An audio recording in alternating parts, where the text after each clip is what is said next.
changed everything. Start from the beginning again.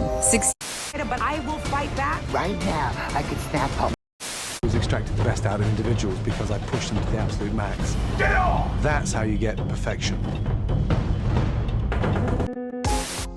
For anyone that was a fan of reality TV during the early to mid-2000s, it's safe to say that they have heard of the foul-mouthed British chef Gordon Ramsay and the many hit TV shows that he has hosted. Shows like Hell's Kitchen, MasterChef US, Hotel Hell, and the show we're going to discuss in this video, Kitchen Nightmares.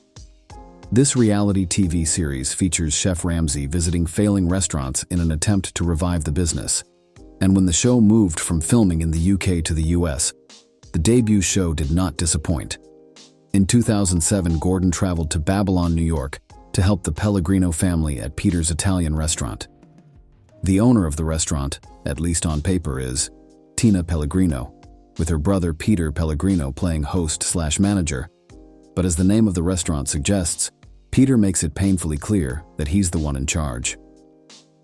Pelligrino would show up to the restaurant in his flashy Mercedes, always in a suit, sporting a fresh tanning bed glow, smiling from ear to ear with his bleach-white teeth, looking, as Gordon Ramsay put it, like a scene straight out of Goodfellas.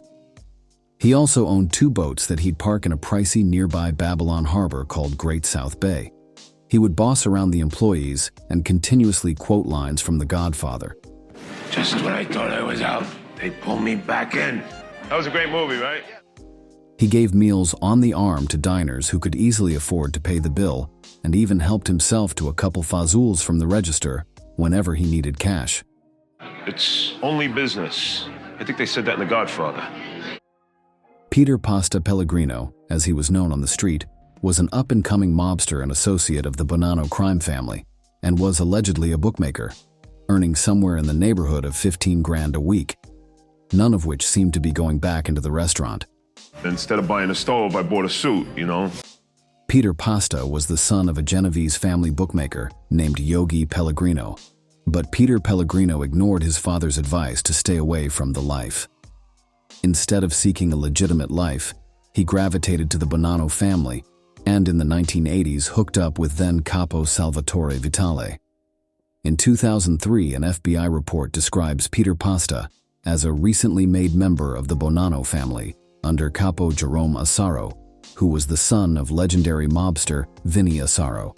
But law enforcement officials say that the longtime mob associate was never inducted into the crime family.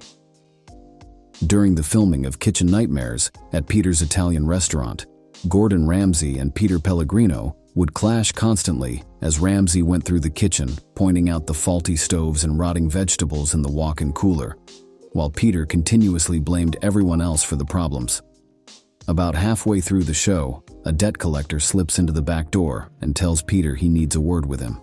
Peter slowly walks towards the guy until both men end up in a confrontation out on the sidewalk, with Peter's sister Tina stepping in before things got out of control. The debt collector ends up leaving, but not before yelling across the street that nobody respects Peter anymore.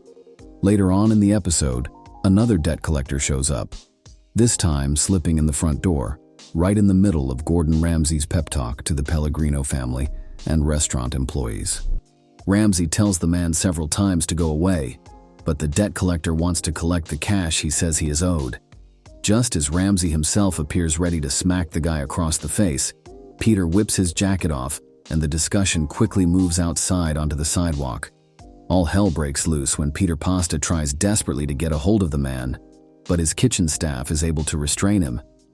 Peter was so furious that he knocked his own father down on the sidewalk, attempting to get to the man before he jumped into his Cadillac to flee down the road. Get tough guy! Come on, you look at my father! You made a mistake! Come on! Come on! You made a mistake! I'll hurt you, scumbag! Get tough guy! Come on! Stop! Get the fuck out of here! Stop! Come on, you fake tough guy! Come on, you fake fucking gangster! You fucking blowjob! Come in. I'm sending 5 guys. The episode would conclude with Gordon Ramsay trying to persuade Peter to turn over a new leaf and commit himself to the restaurant. However, any commitment Peter made would be short-lived as the restaurant would close down for good the following year. A man as close to the Bonanno family as Peter Pelligrino supposedly was, should have known better than to put himself out there on reality TV. Because it would be this show, Kitchen Nightmares, that would mark the beginning of Peter Pasta's downfall.